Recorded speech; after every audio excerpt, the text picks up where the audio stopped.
Today, we will continue our journey to discover the vast possibilities of Z-DSP module.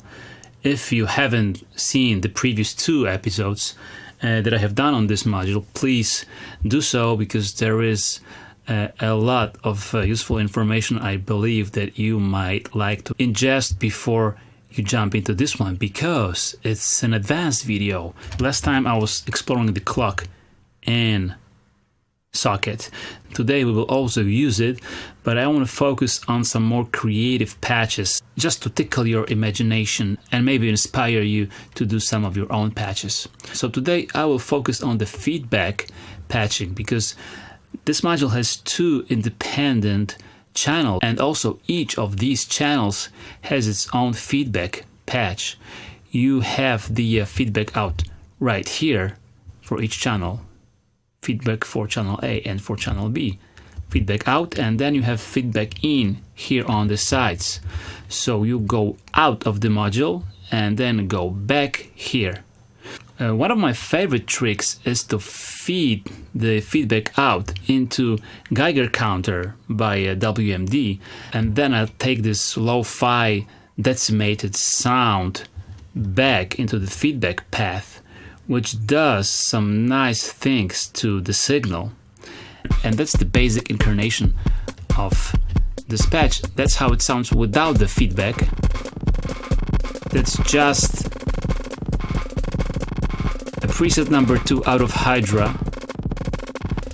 And that's how it sounds with the feedback.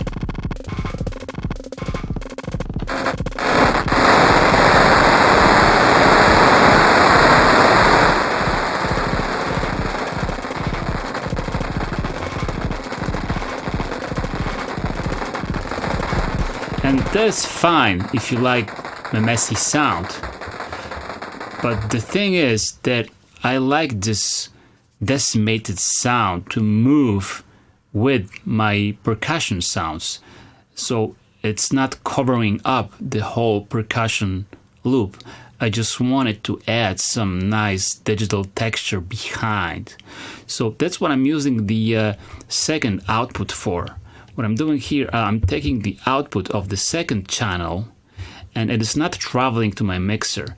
It is going to Matt's channel number 4 in, so Matt's plays a role of envelope follower. Then I'm adjusting the envelope so it moves along with the beat, and I take the out of channel number 4, so this signal is then going to the VCA CV in, so it is opening the VCA to the beat, and the VCA is fed with the output from Geiger counter.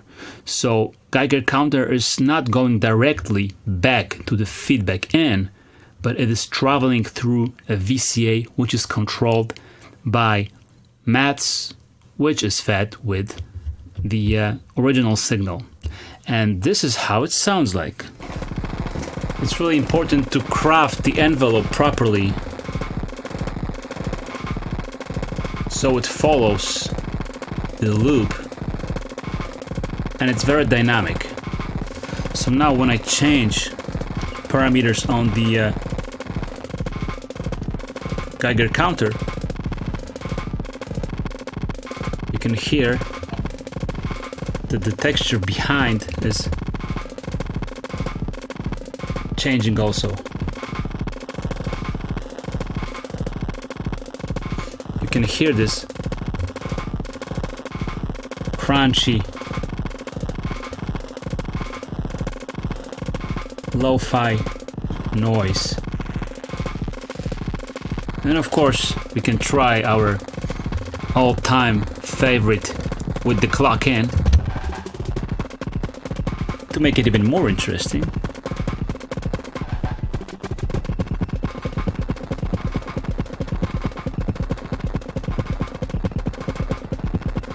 Now I have a second effect connected to the feedback in, and I can do the same thing, but this time I have the interstellar radio connected to the feedback out and in.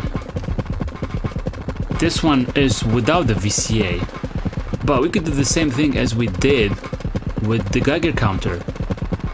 So we could achieve this really nice stereo soundscape with different effect on one channel and different effect on the right channel.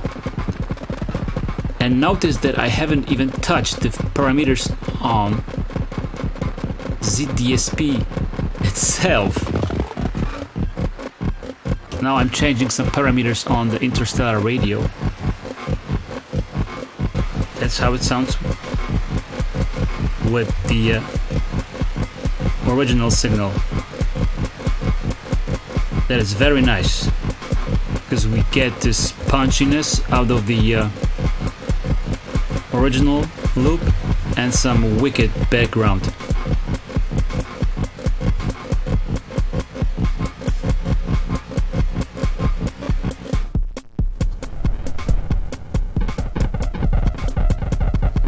I have just changed the pulse width on the modulating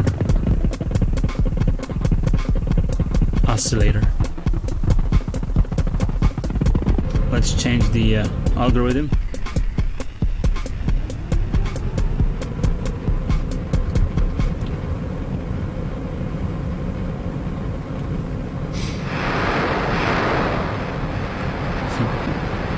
Yep, we're talking about some Martian sandstorms here. Same effects, same patch, just different preset. We can also try some good old-fashioned straight modulation, like from one of my favorite modulation sources, Ericsson's Black Octa source. So I can connect one of the outs here, just randomly, some of the outs here, and some of the outs here.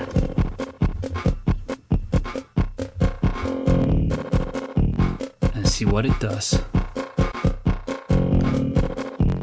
I can speed it up a bit.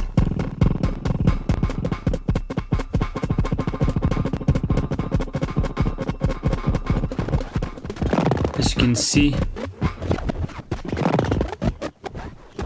it could get pretty wild.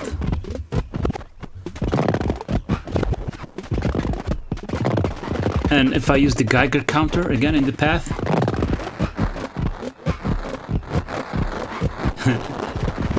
it's getting this nice, crunchy, super lo-fi edge I just love. Yeah, I could do that all day. Okay. So what I'm doing right now is I'm using the clock in with the varied pulse width. I'm also modulating all of the 3 ins with the octa source, and I'm having Geiger counter and the feedback patch.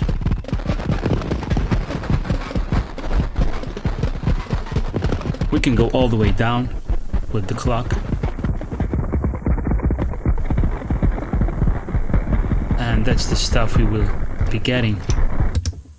Let's try another card, like the mod delays.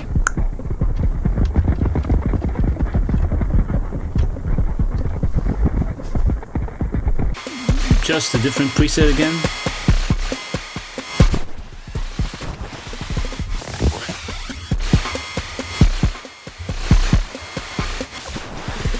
And of course you can stick anything you want into this in and out from the feedback. It could be a filter, a spring reverb, or a chorus, anything goes really.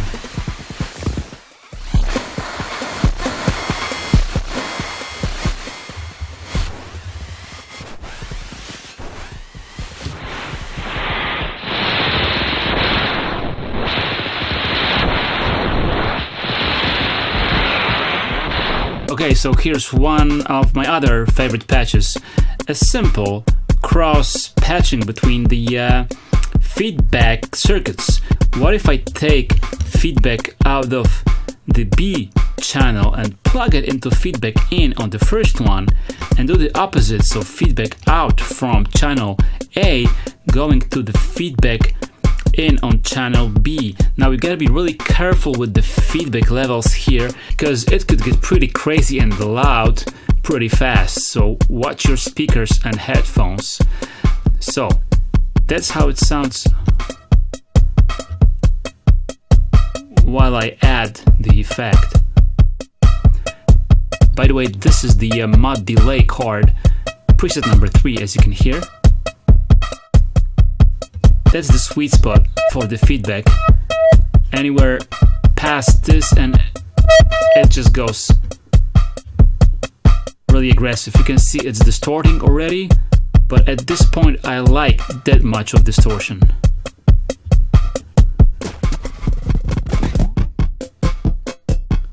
Okay, so we can get all kinds of metallic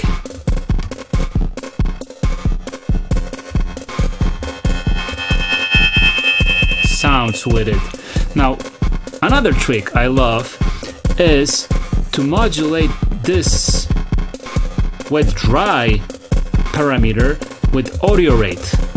That's the CV in for it, and I'm just inputting a pulse width from Rubicon.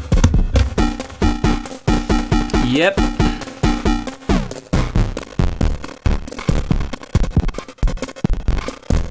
I'm just varying the frequency on Rubicon.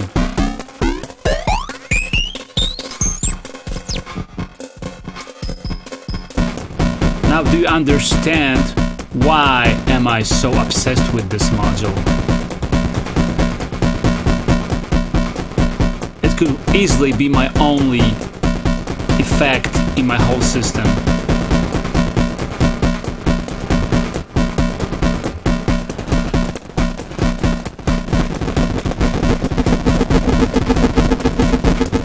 Now, how about we connect the same oscillator to the clock in?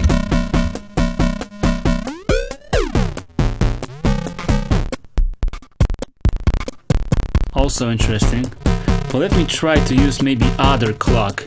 It could be cooler. Bang by Livestock Electronics. A digital oscillator, which is now driving the clock in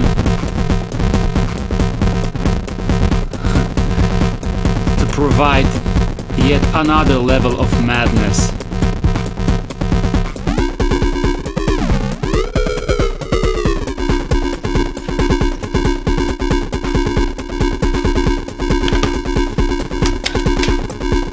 And if it's not messy enough for you, just modulate the thing